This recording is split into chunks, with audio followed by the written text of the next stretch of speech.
আর আমার মনে হয় এখনকার যে মেয়েগুলো রাস্তাঘাটে ঘোরাফেরা করে এদের বেশিরভাগই জিন ধরা।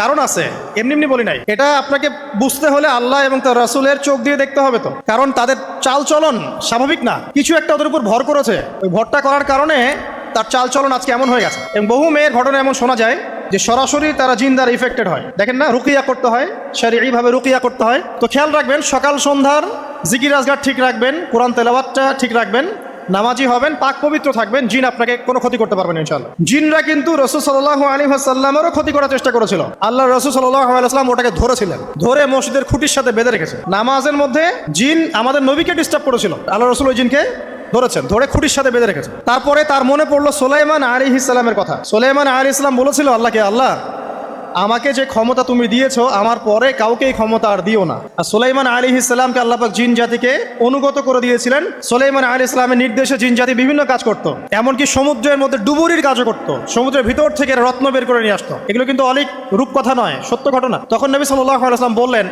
যে আমার ভাই সুলাইমানের কথা আমার মনে পড়ে গেল, তাই আমি জিনটাকে ছেড়ে দিলাম। তো আল্লাহ পাক জিন জাতিকে সৃষ্টি করে এই পৃথিবীতে পাঠানোর পর তারা এরকম ফিতনা এবং ফাসাদ সৃষ্টি করার পরে আল্লাহ পাক ওদেরকে ধ্বংস করে দেন। দেওয়ার পরে আরো অনেক যুগ এবং অনেক শতাব্দী কেটে যায়। কত যুগ কত শতাব্দী আল্লাহ ভালো জানেন। অনেক লম্বা সময় পরে গিয়ে আল্লাহ রাব্বুল আলামিন ফেরেশতাদেরকে ডাকেন। কাদেরকে ডাকেন? তাদেরকে ডেকে বলেন ওয়া ইয ক্বালা রাব্বুকা লিল মালায়েকা, স্মরণ করো নবী সেই সময়ের কথা যখন তোমার রব ফেরেশতাদেরকে ডাকলেন, ডেকে বললেন ইন্নী জাইলুন ফিল আরদি খলিফা, হে ফেরেশতা মণ্ডলী আমি পৃথিবীতে আমার খলিফা পাঠাতে চাই। কি পাঠাতে চাই ভাই?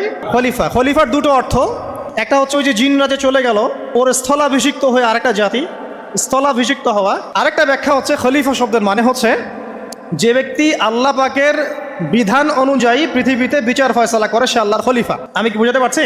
আল্লাহ পাক ফেরেশতাদেরকে বললেন আমি পৃথিবীতে আমার খলিফা পাঠাতে চাই, প্রতিনিধি এবং যে আল্লাহর বিধান দ্বারা বিচার ফয়সালা করে। তখন ফেরেশতারা বলছেন ক্বালু, ফেরেশতারা বলছেন আতাজআলু ফিহা মান ইউফসিদু ফিহা ওয়া ইয়াসফিকুদ দিমা, হে আল্লাহ আপনি কি এমন কোন সৃষ্টিকে আবার পৃথিবীতে পাঠাতে চান যে পৃথিবীতে গিয়ে ফিতনা ফাসাদ সৃষ্টি করবে অথবা রক্তপাত ঘটাবে? ফেরেশতারা এই কথা কিভাবে বলতে পারলো? হ্যাঁ, জিন জাতির অভিজ্ঞতার আলোতে। ঠিক আছে, তখন আল্লাহ পাক বলছেন ইন্নী আ'লামু মা লা তা'লামুন, দেখো আমি যা জানি তোমরা তা জানো না।